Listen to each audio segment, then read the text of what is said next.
As we move into a time when the restrictions from COVID begin to be lifted, I lift up in this episode some questions about what we maybe learned from the pandemic that we can carry forward with us.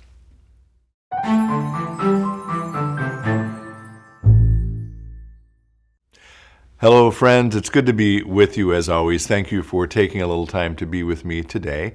I actually just returned from a brief continuing ed seminar I was at. It's actually the one thing I typically do annually. Last year, of course, it didn't happen. And the truth is, the prior few years, I wasn't able to get to this particular conference either because of graduations in my own family and so forth. So this year, there was a sort of modified gathering. It was quite small, actually, compared to the usual event. A lot of it was virtual, of course.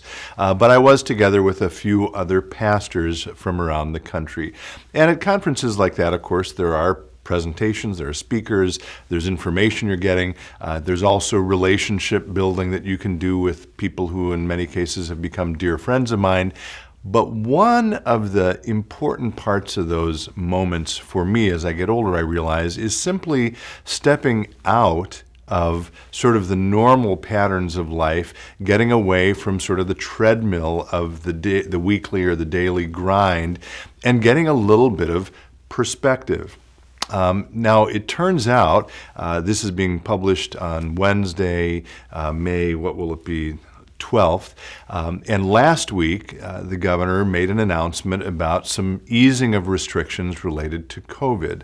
And we will be making an announcement here at St. Philip the Deacon about how those announcements are going to impact us later this month and later this summer based on the information we know now. It certainly is not the end of the story of the pandemic, I don't think, but I hope we are moving now into some new chapters that are moving us towards the end.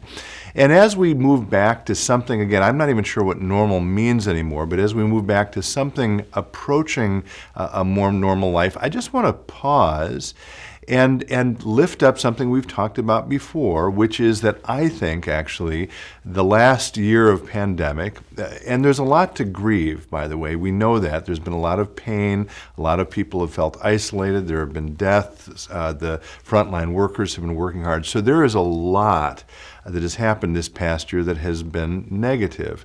But one of the sort of positive results of the pandemic has been precisely that sort of ability to sort of step away from the frenetic, crazy, fast-paced life that many of us were experiencing and have things slow down just a little bit, or in many cases, maybe slow down a lot. And so as we begin to move back now to normal life post-pandemic, I want to just encourage all of us to give some thought to what kind of perspective did we gain from that slowing down?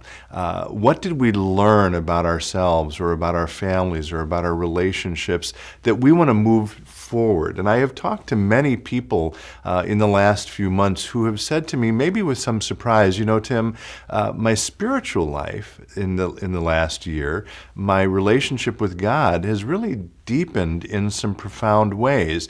And while I, with all of you, celebrate the fact that, for example, here at St. Philip the Deacon later this month, God willing, we'll be able to ease all or lift all the restrictions about attending worship and so forth, I celebrate that.